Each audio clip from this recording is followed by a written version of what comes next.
Welcome back to Web3 DJs. Today we have an awesome show, a fantastic guest, the man, the myth, the legend, Mr. Depeche Node. I'll just give you a quick little intro. He is the director of community for the Upside DAO, brand new Node Mode podcast. He's also an active member of the Nifty Portal every single morning, and Web3 advisor, and he also owns a CryptoPunk along with a Moonbird and probably a bunch of other stuff that everybody wants. So, ladies and gentlemen, Mr. Depeche Node, how are you? Dude, I'm great. And I'm noticing that I'm so glad that I'm repping the stash these days because that seems to be the requirement for this cast. You know what I mean? Like, we got to have a little bit of a mustache. I've been trying for 36 years. And this is my first year that it's starting to come in a little bit more thickly. You know what I mean? So it's good to be here along with the stash crew. Absolutely, Thank you. man. We normally go like Mario and Luigi with the mustaches. With the third one, we're gonna have to figure out where exactly you fit in. I don't know if it's a Wario or Waluigi kind of situation, but yeah, we'll definitely make that work. But yeah, great to meet you. Thank you so much for coming on. We really like to start off the show by just getting to know a little bit about you. You know, who are you outside of Web3? Where'd you grow up? Where are you coming to us from today? All that good stuff. Yeah, I'm coming at you from Salt Lake City. Hofstra loves this place. He loves Utah, dude. Utah's the best.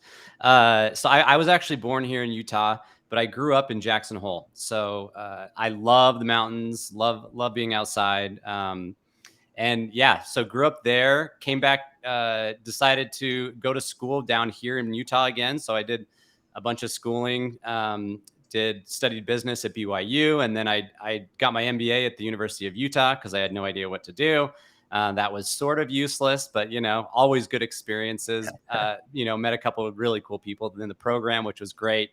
And then, dude, honestly, spent the last 10 years in Amazon's world. So I built several kind of small businesses, all revolving around Amazon's marketplace. So sold, I built some private label product businesses. I built a couple small agencies where I helped other brands manage and market their products online, and kind of just did that up until like earlier this year when I sold my book of business to another agency and just said, screw it. I'm so sick of Amazon and dealing with them, and I want to just play in Web3 and NFT land full time. So that's kind of like the brief background. I'm married. I have 3 kids. Definitely like I drive a minivan, so like that's the vibe that you get when you come around here. It's just very much family life, chill. Nice suburb of Salt Lake City, nothing too crazy. So Very nice. Are you into sports at all? so yeah, I grew up skiing a lot, and then other than that, I just I'm a jazz fan, Very nice. unfortunately. Yeah, it's like it's just a terrible terrible thing because they rip your heart out every year. But over the last year, I got into F1 like a lot. So Very that nice. Netflix series that everybody watched and it like converts us all to F1 fans. I did that a year ago and I like cannot stop. So yeah, Yeah. F1 and a little bit of NBA, a little bit of college football, but yeah, nothing too crazy. Well, and that's what I was going to ask because BYU will be one of the newest members of the prestigious Big 12 conference. So, I love the Big 12. And so, yeah, I just wanted to formally welcome you, on behalf of the entire Oklahoma State community. But Oh yeah, yeah, we're happy to be there for sure. very nice. And so, how'd you first get started in Web3? Like, when did that kind of click? What was that transition looking like? Yeah, it was about 2 years ago. So I had 2 really good friends that this was right at the beginning of COVID, and I just started like calling people up, to like reach back out to people while everyone was like not not connecting, and it was really cool. I started like reconnecting with some old friends, and 2 of them like. The more I started chatting with them, the more I was like, "Oh my gosh! Like these guys, like what? Neither one of them has to work anymore because of crypto." And these are 2 of like my favorite people. Like I really admire and respect them, and they seem super super sharp. So I started going down like the Bitcoin rabbit hole. I listened to this podcast with Naval and Tim Ferriss that was amazing. And Naval will like convince you of anything. He's like such a genius. So he like sold me on the whole crypto idea. And then I like started down like the BTC Maxi rabbit hole and like just bought a bunch of as much Bitcoin as I could, not a bunch of actual Bitcoin, like percentages, Right. like a part of Bitcoin. Right. And just kept like slowly putting more and more in. And then I learned about ETH and Ethereum, and that like I fell in love with Ethereum. Like there's just so much exciting stuff happening there. So that was all like I was just slowly getting into it all throughout 2020. And then by the end of 2020, I was like way into this stuff. And then early 2021, I learned about DeFi and NFTs all at once, and my brain like half exploded. And I wish I figured everything out, sooner, but it took some time for me to like really keep jumping in. And yeah, the rest is kind of history. Now I'm mostly focused on NFTs because they're just too much fun. So I used to be more on like the Ethereum DeFi side of things, and now I'm just like, I love Ethereum, and I don't own any Bitcoin anymore. I just like ETH and NFTs, and that's basically my life. So, well, this sounds very familiar. You get down this rabbit hole, it's hard to come back. But I think it's awesome. I've watched you for a while now, just on the Nifty Portal. But how did that whole thing come about? Were you just like someone that was listening, and then all of a sudden, it kind of grew? It was very organic. I just remember, yeah, all of a sudden you're like, co-hosting all the time. Yeah, it was. So what happened was I kind of realized I like talking about NFTs. Like I like being involved, and I like creating content. And I wrote a newsletter for a while, and for a different company, and it was, I wrote it for free for like months. And then I realized that like that wasn't going anywhere, right? Like it was just, I was the only one creating content and doing things. So one day it was like totally by happenstance. Like I kept seeing Pio and Nick and like on Twitter, like doing their stuff. And I really almost never listened to the morning show because it was so freaking early. Right. So I just like, it wasn't part of my morning routine because it's like 7 a.m. here. And it's like, by the time I'm like, showered, dressed, I like meditate every morning. It's like, it's usually 8 or 8:30, but like normally. Right. So one morning I was like, you know what? Like I need to start listening to the show. I'm starting to feel like I'm out of the loop, And so I just started listening a little bit. And then like, it was actually like my first or second time listening to the show that Pio invited me on stage because he had like seen some of my writings.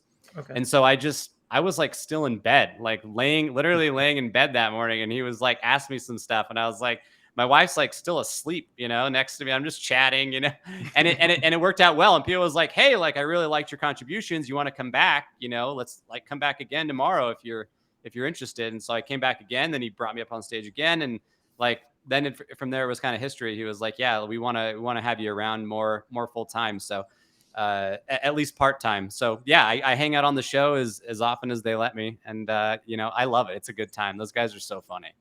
Yeah, it's a good time. So now you are hosting your own podcast, and it looks like it's on the Nifty YouTube called the Node Mode Podcast. So I listened to the first one, and it seems like your niche is the generative art or art primarily. I know you have some other projects, but is that an accurate statement of what you're going to be talking about on this, or is it all things NFT? Yeah, I mean, I think I'm not going to keep any, topic on NFTs like out of the question for sure. But yes, my niche seems to be more like I enjoy art. Like I'm really interested in the generative art. I'm interested in a lot of that kind of stuff. So I am kind of being pitched as like the art guy, right? And I'm finding myself in that niche, which I love. Like I still feel I'm such a noob when it comes to art, but I really do appreciate it and I love it. And it was like, I use this analogy often, like I didn't care a ton about cars until Tesla came out. And then I was like, okay, that's my car. You know what I mean? And I've always appreciated art, but I haven't really collected a ton of art up until NFTs came out. And now I love art. Like I think it's awesome. So the only challenge is that it's the art market is definitely, if you're trying to like make a quick buck, it's an interesting space to be in. I wouldn't necessarily try and do that. I really want to collect art for the long term. So I have like a very limited art collection because, the good stuff is not cheap. But yeah, I really do. I enjoy the art side of things. And so I think my focus there is art and just long-term collecting and long-term focus on the space. Yeah, that's very interesting. And I've got to ask you, so you did you had your undergrad in business, then you went and got your MBA, then you were writing, now you're creating content. You say you have a passion for art. I think you can tell a lot about a person from this question, but what was your favorite subject in school? Oh man, like PE, like Sure, fair duh, enough. I like think that was way more exciting. My senior year of high school, I figured out that like you only needed a certain number of credits to graduate, and like if you went to class full time, you would have way more than you needed. So like the winter semester, well, that winter I skied every single day except for Sundays. I did not miss a weekday or a Saturday. I just loved skiing so much.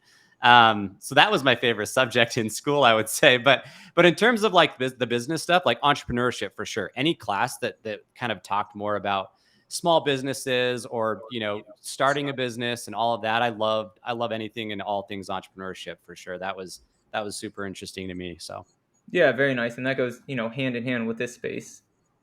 yeah, yeah, absolutely. Like the thing is I yeah, I have yet I would love to create something and start another business in the space, but I really like my first goal has been to just truly like become as native as possible and become as immersed and as involved as possible and experience it and then figure out what I like.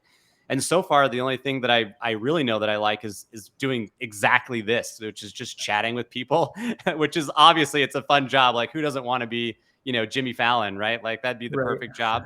That's what we're all doing. So I enjoy creating content, but eventually I would absolutely love to start something in the space, like an actual business, whether it's an NFT specific business or some kind of infrastructure for the space. Anything at all. I love that kind of stuff. So speaking of businesses, I don't know if this is yours or not. The Upside DAO, rethinking the way we build companies. This looks. I read through this, but maybe you can give us a little breakdown on what this is. Are you still involved in this? Yeah. So this is my full-time job. So I just kind of get to hang out with the Nifty, in the mornings. Then I do one YouTube a week. But the Upside DAO it's super interesting. So uh, basically right now there's a lot of interesting kind of momentum towards, hey, how can we like start a DAO or get involved in a DAO or build Mhm. our, how can a private company take advantage of this opportunity? And so, you learn a lot about DAOs, and there's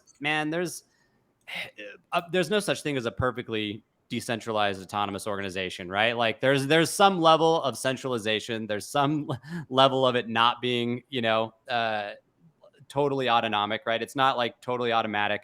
But what the Upside DAO is we're trying to build a community platform that's going to allow private companies to work and collaborate with their communities and turn their communities into a DAO, and then have kind of like it's almost like having a community as a DAO, sorry, like a community as a department. So imagine like you're Nike or someone, right? And you are able to onboard all of your biggest fans onto our platform. Mhm. Uh, from there, you can literally form that into a DAO, and then you could set aside, let's say, like 1 to 5% equity in your company on your cap table, and give it to the DAO, and then you let the DAO kind of run with it, and you have like maybe a community manager or a few important employees that help to organize and run this DAO. And you could then like work directly with your biggest fans and say like, hey, we need somebody to help us develop some content for an upcoming campaign. And who better to do that than your biggest customers or your users, Right. right? And then if they do that, you reward them with equity in your company, and it would be tokenized on-chain equity. So kind of cool stuff. I mean, they're still working out. I gotta like be careful about what exactly I say in terms of like the equity component and whatever we Right. want to call it, some form of shared ownership, but it's going to be legitimate. It's going to act very similar to equity in the company. So it's a really cool and unique kind of platform that we're building. And so we're very close to launch. We've done like an alpha launch. We're working with the client, and we're about to launch like the V2 beta launch here in the next few weeks. So I'm kind of helping to help organize, okay, how are we going to build our community? How are we going to help these companies onboard their communities into the space?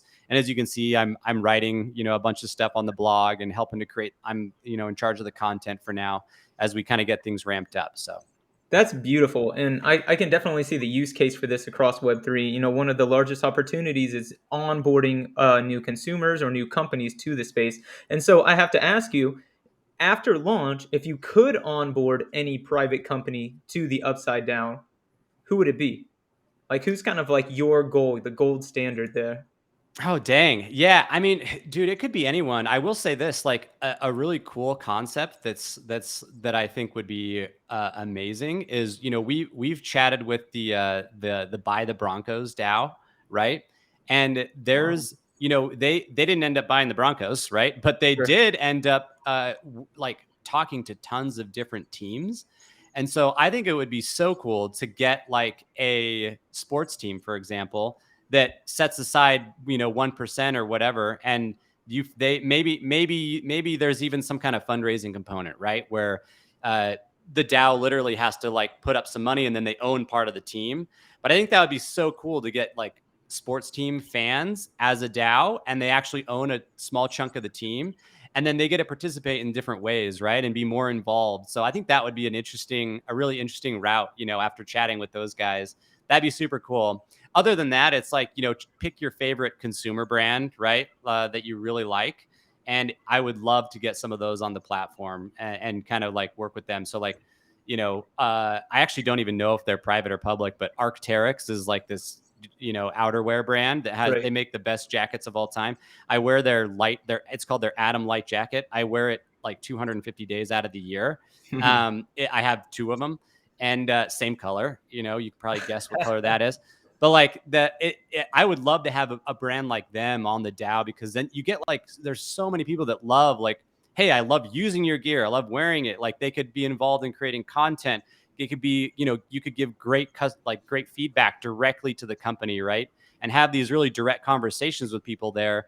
And they would have, since they would see all this that's happening, right? It's almost like creating this like knowledge sourcing or sense making of what your customers actually think of your product, right?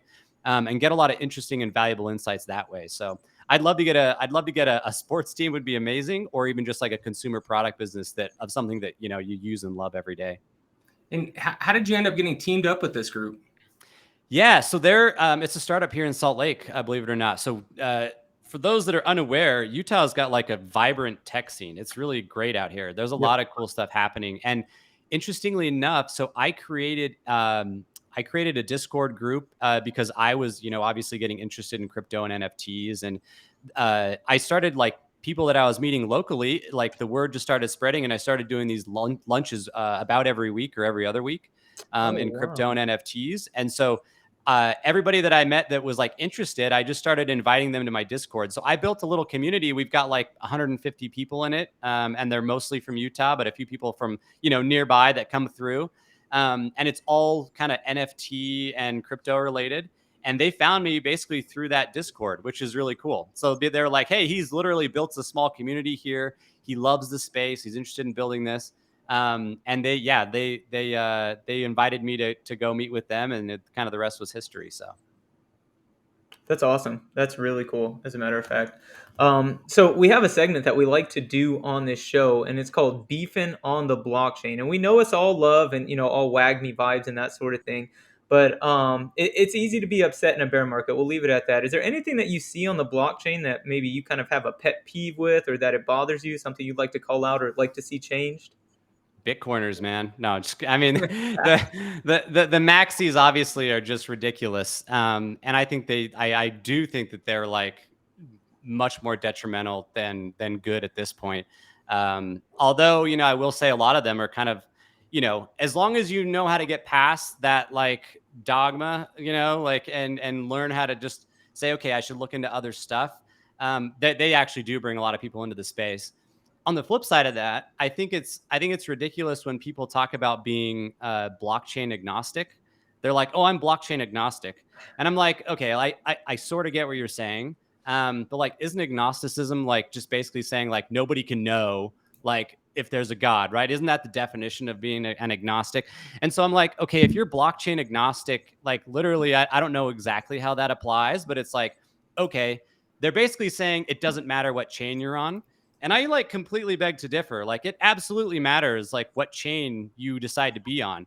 And I don't think you should be a maximalist. You should always keep an open mind, but you shouldn't be like someone that says like, it literally doesn't matter what chain I'm on, because FYI, like tons of the chains disappear every like year, right? So it's like, if you were buying NFTs on Terra, you would not be super happy right now, right? Like the whole chain is gone. And like, it's like if you were buying like even like Harmony, for example, right? Like you had DeFi Kingdoms, which did pretty well.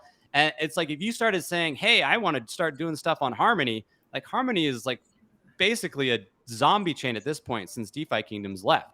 So I think it's just people are kind of taking that a little step too far and saying like, oh, I'm blockchain agnostic. It's like, well, no, you're not. Like, yes, I think Solana is great, and clearly like we should be looking at it because there's an awesome culture over there.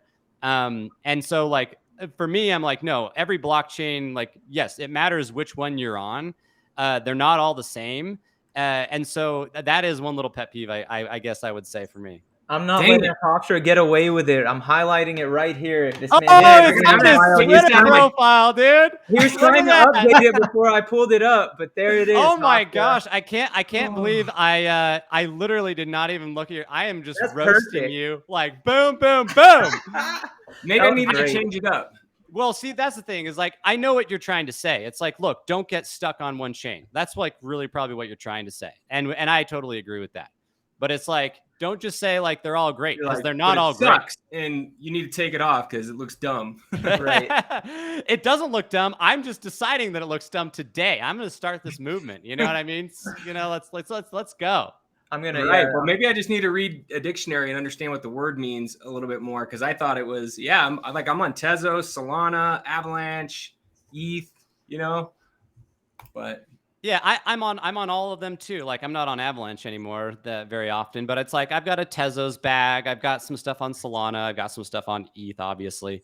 But it's like I think just taking, you know, when we take the term too far, you basically can, I think we're creating our own definition of it, right? And applying it to blockchains, which is fine. But it's like you can't go too far, because it's like, okay, clearly not all these chains are great. So some of them are going to be good. I'm actually, and I think Solana and ETH in particular, obviously, are going to continue to do well. Tezos, I'm like really, that one's interesting to me because I love the vibe over there. It's like this indie vibe, right? But like at the end of the day, like the chain itself is, I don't feel like it's very like robust and great, and I don't feel like there's a ton of like amazing development going on over there. And so like their whole pitch has been, hey, like we have this, you know, a very environmentally friendly blockchain, which ETH will be that, right? And it'll be more decentralized, and it's got way more developer activity. And so I'm like wondering where Tezos is going to fit in with all of this. I don't think anything's going to happen anytime soon. It takes people a long time to like, you know, change or learn about something. But I'm curious to see what happens with Tezos. Like, to be honest, I feel much safer with, you know, when my NFTs are on ETH, to be totally honest, right?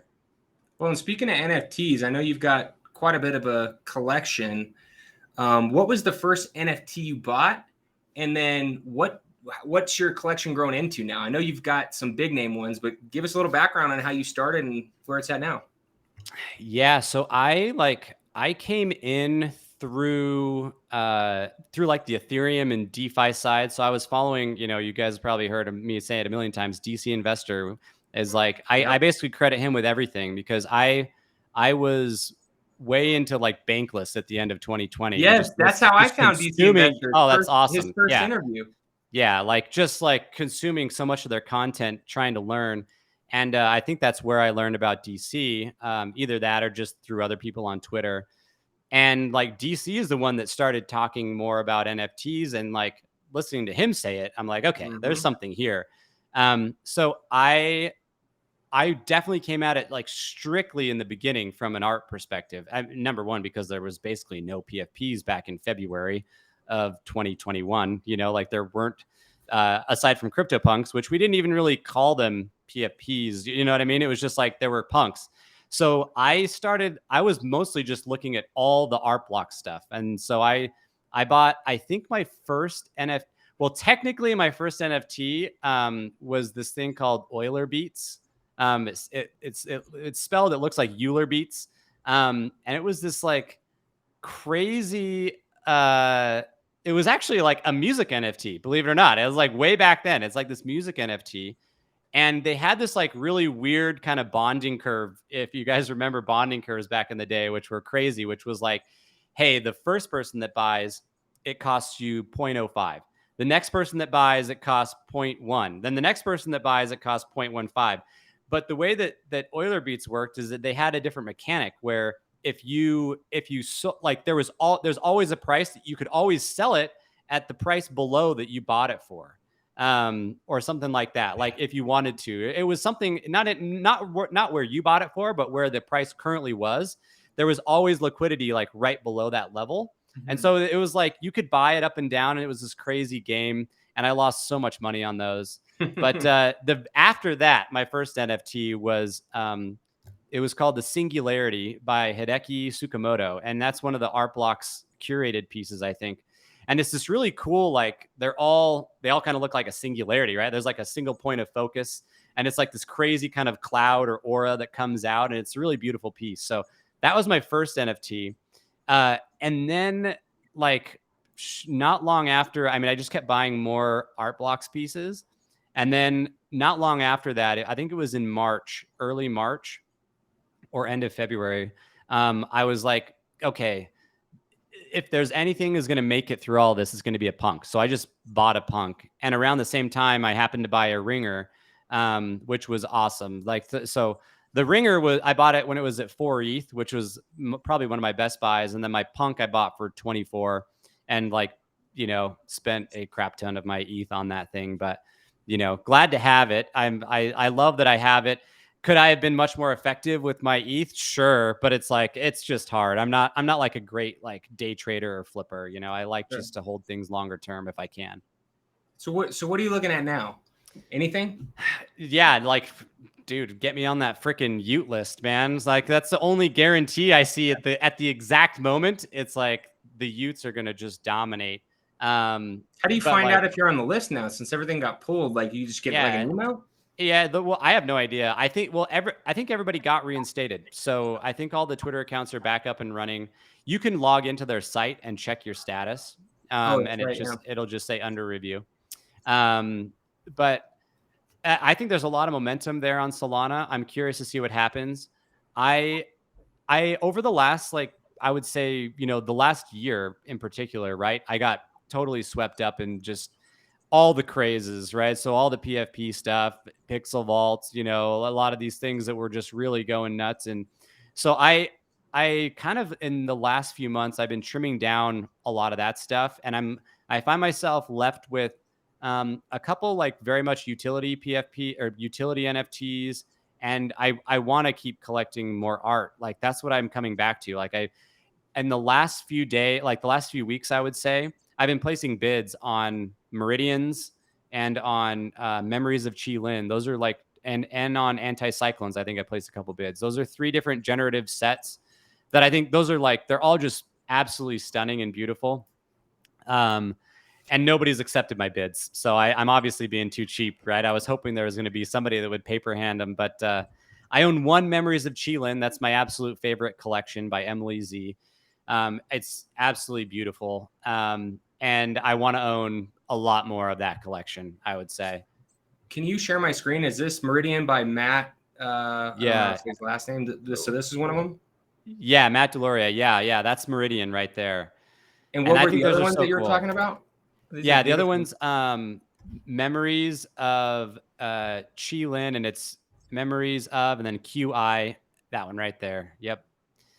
This one, it's just these are so cool. They're so cool.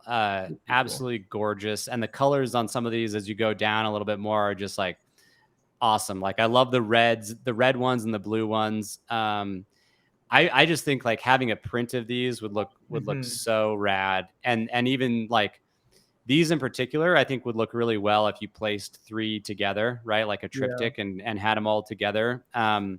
I really, really, really like the way that those look. And she was actually just featured on Kevin Rose's Grails 2 kind of collection. She was one of the artists in it, which was awesome. So what was the last name? It was Anti-Cyclone. And that one was by William Mapon. I think it's all one word. Yeah, there you go. That one right there. Well, This you've got one's a super taste. cool. They're all very similar.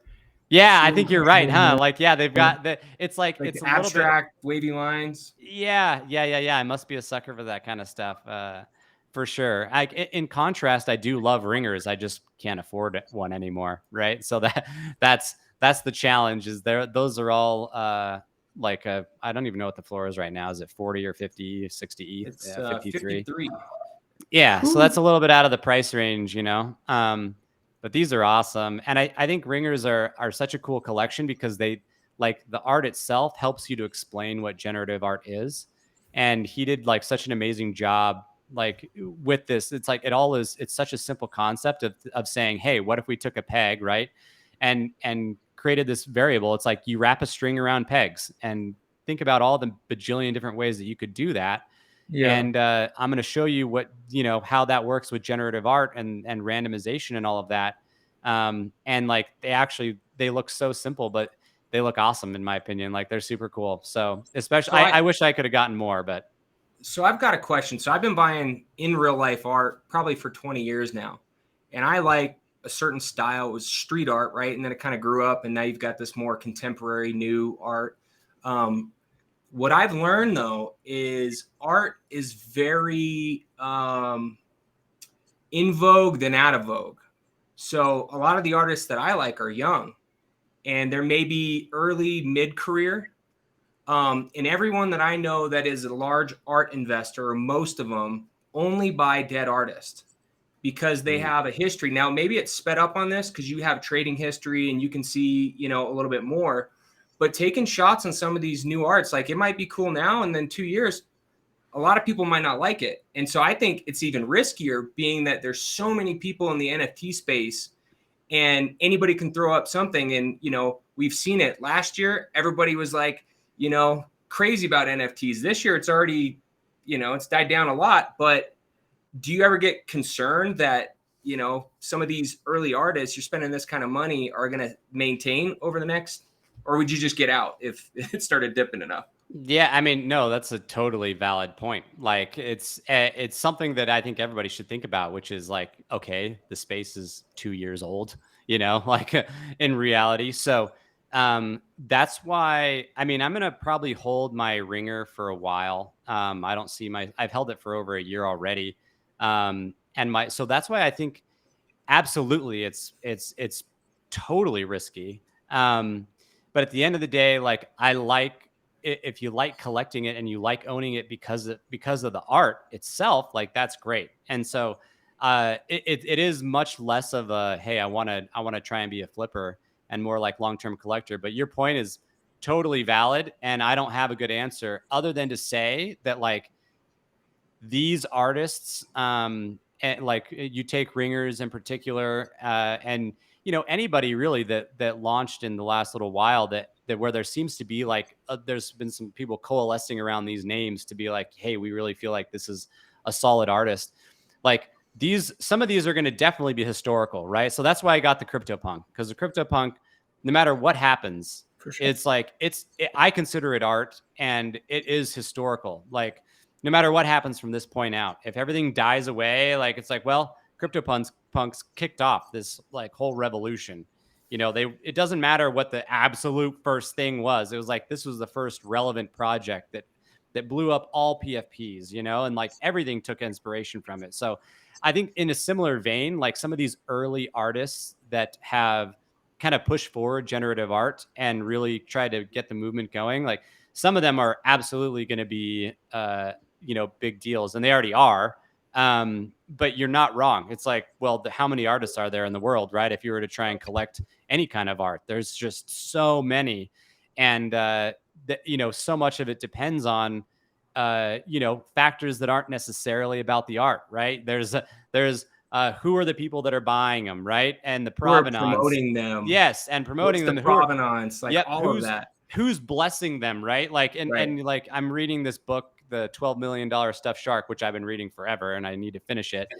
But it's like, it talks about how, these art houses, right? Like Sotheby's and Christie's, they almost, in a way, they help to anoint artists, right? So you can kind of apply.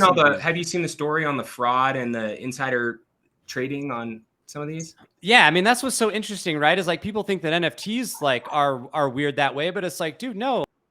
Like all of what's so I love NFTs because there's a floor price that's out there in the open, transparent all the time, right? Like there's at least for these collections that have multiple pieces in them, there's real organic market forces here.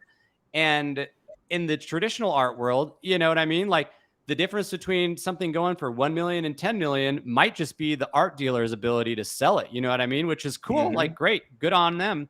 But yeah, like I think there's an authenticity to a lot of NFTs because everything's on chain. So we see all the activity, which I think is really, really cool. Yeah, art's an interesting investment if you're new to it. It took me a long time to kind of figure out what it is, but if basically it all came back to buy what you like. Every main investor, you know, that's what they always said. Well, just buy what you like and you won't be upset. So if nothing else, hey, it sounds like you're buying the stuff that you like. So the podcast, how's that been going? Like you got kind of on with a really good group, and it seems like you've got some great guests coming on. Tell us about the podcast. Yeah, I saw that you got your next 4 shows booked, right? Yeah, I do. Yeah, I don't know why I like it. Like it's just so like you guys obviously you're doing the same thing. It's fun, right? So I just started. What's nice is since I'm sort of trending more towards the art side of things, it like really helps me to figure out, hey, I'm going to go after, you know, so-and-so and so-and-so and all sorts of different people that are in the art space, which I think is a lot of fun. So, you know, we only have 2 shows under our belt, but yeah, already got 4 guests lined up. We've got this week, tomorrow, I'm going to have Chris Bennett on the podcast, who I really like. He's been on the, you know, on the NFT Morning Show a bunch, but he's a mentor of mine. He's been a great friend. He's been super successful in Web 2, you know, and does a lot of investing in Web 3 and loves art as well. So I'm excited to learn from him. We've got some generative artists that, you know, that you will definitely know who they are, and different people that are coming on the show. So yeah, I'm excited. I'm excited to see where it goes. Right now, I'm just going to keep creating content because I want to focus more on the long-term aspect and hopefully give like art its, you know, its you know, its spot in the spotlight, as it were. Very nice. Absolutely. I'm trying to pull up Chris Bennett. Is this the Chris Bennett that you are speaking of? Yeah, that's him. Very nice. Yeah, he's awesome. And what time is your show? It's every Thursday, is that correct? Yeah, every Thursday at 4 p.m. Eastern. Very nice. And I know that it's in the banner and on the banner of the Nifty Portal YouTube as well, if we ever need a reminder. Very nice. Yeah, right there. There might be a couple weeks where it's a different day, but yeah, for the most part, that's going to be the plan. So yeah, my goal, dude, I got to get that viewership up so they keep me on. You know what I mean? Like I don't pull the same guys. I don't pull the same views that like Nick and Kix and Pio pull. Cause like who doesn't love King Kix? Like that guy is freaking the best. He's awesome.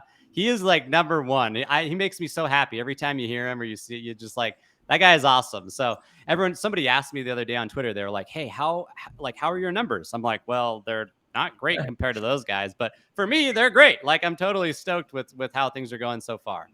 Hey, yeah, speaking of one of your. No, you got it. Oh no, I was just going to ask you. So we were talking before the show about, you know, gaining followers and all that stuff. What do you think has been the success with the Nifty Portal? I've been in this maybe not since Mint, but pretty early on. And it's been fun to watch. And I remember when Pio had, you know, a couple thousand followers and he blew up. But what do you think the success has been with that group? Oh yeah, that's obvious. That it's 2 things. They're consistent and they're fun. Like for sure. That is it. Nobody else in the space has been as consistent as they have been on the media side of things, in my opinion. And nobody else is as entertaining. And so like Pio understands like how to host a good show, and he's a phenomenal host. Like doesn't like dead air, right? Like he's always keeping the conversation moving. He's always like laser focused and dialed in. And then like, you know, Nick and Kix, they realize like, hey, it's just fun because they're fun personalities. Let's just be ourselves and hang out. And like people love that, turns out, right? And then the Discord itself for the Nifty has been like everyone's just they created this super fun and funny vibe in there. Everyone's just always having a good time. Nobody takes themselves too seriously. For the most part, everyone's just trying to help each other out, right? So I think it's a really cool community that they've built, and that was like my thesis behind buying so many of those portals. Is like, okay, I guess one other thing I'm looking at, right, is like I'm trying to invest in communities that are already built and that have been built even without a good PFP.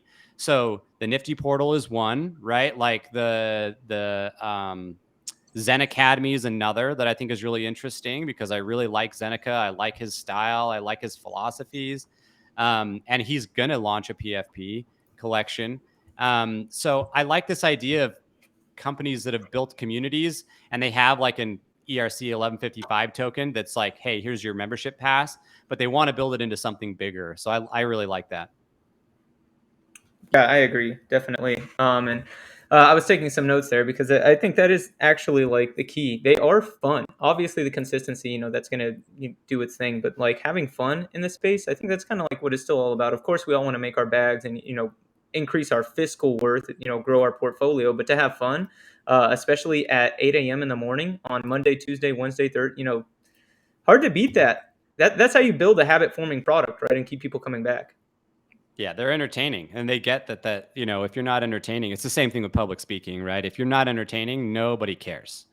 Like nobody will listen to you if you're boring, So they totally get that. Like you need to have fun, be entertaining, and then obviously let's hopefully get some really good content in there that helps people. is of course the end goal. So most definitely, Yeah, so I have these sticky notes up here that says maintain positivity, more energy, and I'm going to add one up here that says have fun or find a way to be fun in every single show because that was a great reminder. It definitely makes sense. Yeah. So you turned me on to this UNIC access. So I'm just looking at this right now, but I think I was reading one of your tweets, and this project looks super cool. The University of Nicosia, Introduction to NFTs, but I would have not got involved in this had I not seen your tweet. And I guess we're going to be school partners along with a bunch of other people learning about NFTs. But this looks, thanks for sharing that because this thing looks awesome. Can you speak on this a little bit about what it is and? Sure. I mean, I just well, so the reason why I found out about it is because of Punk 6529. He is the one that's like in partnership with this university putting this thing together. And it's literally like he has pulled together like all the biggest names in the space, like I feel like there's not a single big name that's not in there. True. And it's going to be so awesome because basically the NFT is free. So you mint the NFT and then you can, that's your like enrollment. That's your registration. So you have this NFT and then you get to participate in this class. And I didn't even know exactly how it's going to work, but it's like a full curriculum, like an official thing beginning to end. And then the whole thing's free.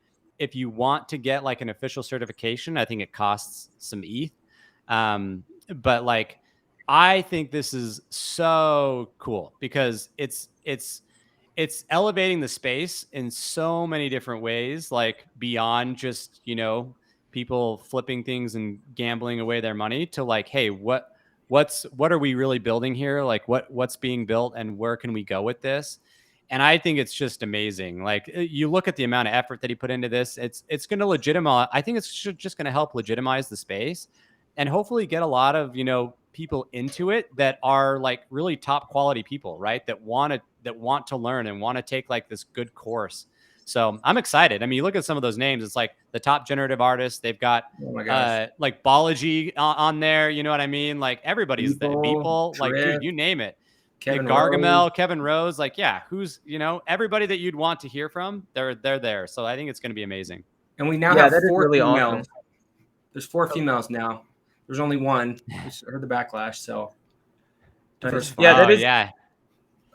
really cool though. I see that it's minting October 3rd, and Something that I like to pride myself in is being a lifelong learner. I mean, so much so that I even put it on my Web2 resume whenever I'm applying to companies. Like Nice. down there at the bottom, there's a little star that says like lifelong learner with it.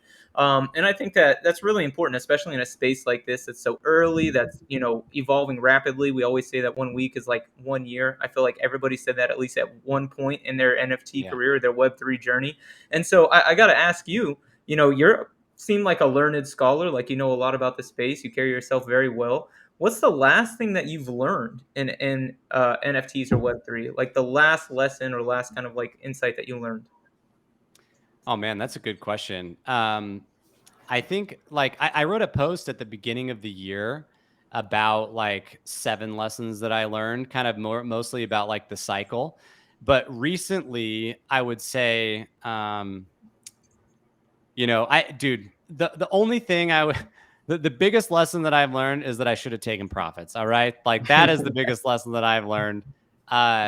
Here's the more recent one. I mean, in the depths of the bear, right? Like I think your mind starts to get a little bit clearer, which is good. And hopefully I know this happens to people, so I'm going to try not to let this happen to me. But a lot of people get like totally disillusioned, right? And then they don't think that anything positive will come in the future. But in the bear, like this has really helped me to realize just how like brainwashed I let myself get in the middle of all the hype, and how I just got totally caught up. Like I'm sitting here, dude, there was a point where my ringer was worth almost 500 grand. Jeez. And I didn't sell it. Like, what was I thinking? Like I convinced myself that wasn't that like, oh, it's going to go to 5 million. You know what I mean? Like, Right. which I don't think that's out of the question. But like 500K after holding it for 8 months is like, dude, that's a lot of money. And so I just, that lesson of like, hey, now that I've witnessed myself go through this first crazy cycle, I'm hopefully going to be a little bit smarter next time and just recognize when I'm getting euphoric, right? Because what happens is like I ended up giving back most of my profits, I would say, like a lot of them, at least I'm not down. But I made so much money in the last year, and I gave it all back. You know what I mean? Because I did not Sure. take enough profits. And so like you start to tell yourself these stories like, oh, 100K is not that much. You know what I mean? Like you can't retire off that. And then you're like, oh, 500K is not that much. You can't retire off of that. And I'm like, dude, now I'm like 500K. I could have paid off my house. I could have bought my Tesla. You know what I mean? Right. And instead, like I'm still driving my Kia Soul, and like just cruising around the town in my 2016 Odyssey, just like living life. Like so that I would say like being able to take a step back and not get caught up is a lesson that I've definitely learned the hard way. So Yeah, Well, that is great. I think we're getting close to time here. I was trying to find, I think you did a mastermind, right? In the Nifty? In the Discord. I couldn't find it on here, but before we wrap, can you just let everyone know where to find you and where they can learn more about your stuff? Yeah, sure. Just Depeche Note on Twitter. I'm right there. It's right there in the profile. That's really the only place I hang out. I'm in the Nifty Portal a little bit in their Discord. I'm not great at hanging out in Discords, honestly. So yeah, just hit me up on Twitter. I'd love to chat. My DMs are always open. One thing that's remarkable, this came to mind, is like, it's surprising how 99% of DMs are just utterly useless. And it's like, it's either spammers or somebody just saying, hey, I'm launching my project today. And it's like clearly not personalized. It's like, dude, if you want to actually connect with somebody, like have a very specific reason and like write them a real message, and like they will likely respond to you if they're not like super big. You know what I mean? Like, so I love connecting with people and chatting with people, and it's so interesting how like 0.01% of DMs are actually real humans that say something nice, that are like, oh, thanks, like I just wanted to connect, like I like your work, or I like what you do, or they have a reason they want to learn about something. Like, so yeah, I think that's such a cool thing that hopefully more people do. Yeah, Hofstra took that approach, but he hasn't been able to land Paris Hilton as a guest yet. So, we're still Dude, kind of working one down step that. at a time, dog. That she's you're punching a little bit above your weight for the time being. You know what I mean? But For Hey, sure. I mean, you're a hey, super handsome fella. So I don't know. Like maybe you gotta like you know why? It's you gotta start sending her pictures. You know what I mean? Like well, I Send gotta her, look. I see got her to goatee face. now. I'm kind of like you. I'm 39, and I just started being able to grow one this Dude. year. So I thought maybe if I get some scruff, I don't know. Maybe I Yeah, can man. grow. Yeah, you got you might have to start using that good looking face of yours and see if that can win you over the ladies. You know what I mean? That's the way to do it. Usually, when you tell them that you're into NFTs, you're not getting a really favorable response there. Yeah, that's a good that may be a good point. Yeah, my poor wife, man. She just got to deal with this NFT craze, man. I know, like girlfriends, wives. I mean, they probably just tune us out at some point. Like you just talk, and they're just like, "Oh, okay, great," just go on with Yeah, your day. she's awesome. She totally is like she's like, I think this is cool. She's just like, please don't lose all our money, and so that's the goal is to not lose it all for sure. Most definitely. Yeah, I try to do my best to have my wife kind of like help me pick out a collection. And honestly, whenever I try to do it myself, if I'm gonna grab something off the floor and I'm like, I'm looking at rarities, so on and so forth, like this is gonna be my best investment. Every single time where she's just been like, I like this one, it's increasing, way beyond when I try to be strategic about it. So there's definitely some insight there. I mean, her ability to just kind of zoom out and say, this looks the best, it's a skill that I don't have. So, That's nice. yeah. Yeah, Depeche Mode, we really appreciate your time. Before we let you go, is there anything that we didn't ask you about that we should have? No, man, you don't want to know anything more about me. Trust me, that's it, dude. Let's just leave it at that. I can always come back if we got other stuff to chat about. I'm not that interesting. Like let's just let's end that on the high note. Good luck Hofstra getting Paris on the show. She'd be a slight step up above me, but she's a great proponent for the Hey, space. you miss 100% of the shots you don't take, right? Amen, brother. That's right. Absolutely. So So, again, ladies yeah, and gentlemen, Mr. Depeche Node. Thank you so much for coming on.